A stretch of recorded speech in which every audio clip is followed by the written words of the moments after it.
Hi everyone. आज इस video में हम बात करने वाले हैं सबक्लिनिक हेमाटोमा के बारे में।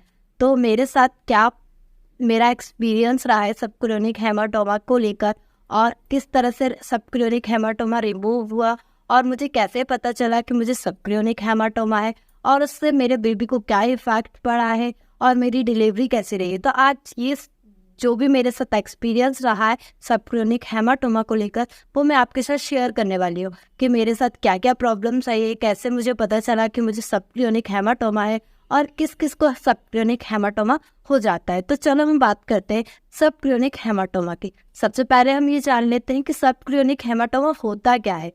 बोलते हैं कि जो यूट्राइन बॉल होती है और जो यूट्रस है उसके चारों साइड एक मेम्ब्रेन होती है जो उसको पूरी तरीके से कवर करा होता है। तो यूट्राइन बॉल और जो मेम्ब्रेन होती है उन दोनों के बीच में ब्लड की क्लॉटिंग हो जाती है, जिससे क्या होता है कभी कभी हैवी ब्लीडिंग होने के कारण प्लेसेंटा अलग हो जाता है, जिससे जो भी बेबी है उसको पूरी तरीके से ब्लड सप्लाई नहीं मिलता है और प्रोटीन्स मिनरल्स जो भी बेबी को ज़रूरत होती है, एम्ब्रो को ज़रूरत होती है बेबी को, वो नहीं मिल पाता। उसके कारण कभी कभी क्या होता है बेबी की ग्रोथ नहीं हो पाती है या फिर बेबी की डेथ हो जाती है।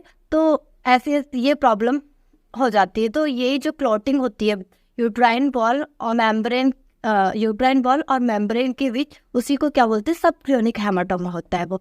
और अब उसको सबसे पहले इंडिकेशन क्या होते हैं, कैसे पता चलता है सबक्लिनिक हेमाटोमा है। तो मेरे साथ क्या हुआ था, मुझे बहुत ज़्यादा ब्लीडिंग हुई थी। मतलब लगभग 3-4 घंटे रेगुलर ब्लीडिंग हुई थी। तो मैं गई डॉक्टर के पास और सोनोग्राफी कराया तो पता चला कि मुझे सबक्लिनिक हेमाटोमा है। और मेरे साथ तो ये था कि जो सबक्लिनिक हेमाटोमा है वो 50% अराउंड द सेक हो गया था, तब 50% हो गया था। बट मुझे ये क्या हुआ था, स्टार्टिंग के फर्स्ट सेमेस्टर में हुआ था और जब मेरा 3rd मंथ स्टार्ट हुआ था उसी टाइम ये प्रॉब्लम हुई थी। बोलते हैं कि फर्स्ट सेमेस्टर में होता है तो ज़्यादा दिक्कत नहीं आती है। तो मुझे 2nd मंथ में लास्ट में पता चला था कि मुझे सबक्लिनिक हेमाटोमा है। तो मुझे सबसे पहले डॉक्टर ने बताया था कि जो सबक्लिनिक हेमाटोमा है उसकी कोई भी दवाई नहीं होती है, कुछ भी उसका वो नहीं, तो सिर्फ एक इंजेक्शन लगाया था। मुझे मंथली लगता था और 4 मंथ मतलब पूरे मंथली लगा मुझे, हर वीक में एक इंजेक्शन लगाया जाता था। और उसका मेन सॉल्यूशन जो डॉक्टर ने मुझे बताया था वो बताया था कि टोटल बेड रेस्ट करना है। इवन आपको सिर्फ ओनली लेट बाथ और खाने के लिए उठना है, उसके बाद आपको इवन बैठना भी नहीं है। तो मुझे डॉक्टर ने बताया था कि आपको फुल बेड रेस्ट लेना है, अदरवाइज आपको 50% है और ज़्यादा फैल गया तो आपको बेबी टर्मिनेट करवाना पड़ेगा क्योंकि उसकी ग्रोथ पे इफेक्ट पड़ जाएगा। बट 1 मंथ मैंने पूरा टोटल बेड रेस्ट किया है और इवन मैं तो बैठने के लिए भी बैठती भी नहीं थी, सिर्फ ओनली लेट बात और मतलब खाना खाने के लिए उठती थी। उसके बाद स्ट्रेयर्स के लिए उन्होंने मना किया था, वेट लिफ्टिंग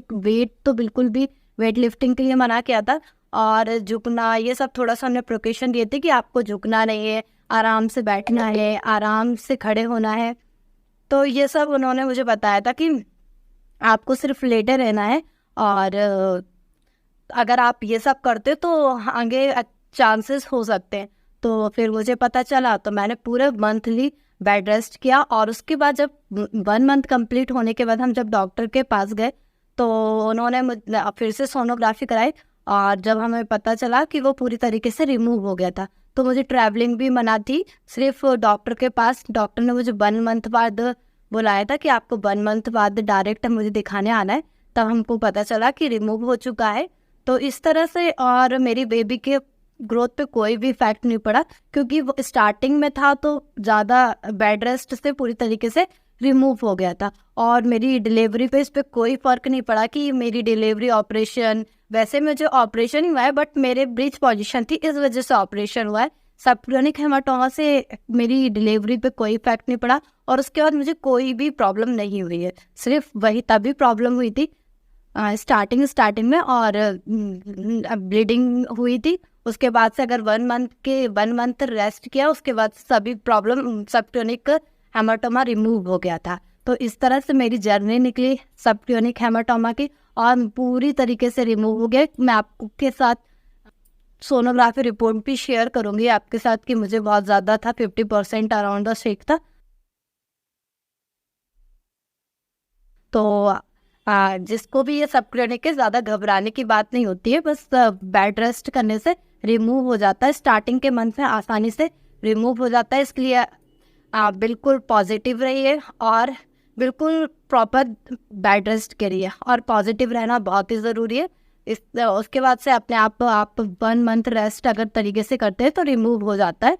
और आपके साथ अगर किसी को सबक्लिनिक हेमाटोमा है तो प्लीज़ कमेंट कीजिए और वीडियो को लाइक कीजिए अगर अच्छा लगा हो तो। और भी अदर इन्फॉर्मेशन जो भी प्रेगनेंसी रिलेटेड है वो मैं आपको नेक्स्ट वीडियो में आपके साथ शेयर करूँगी। तो please subscribe my channel and bye, thank you.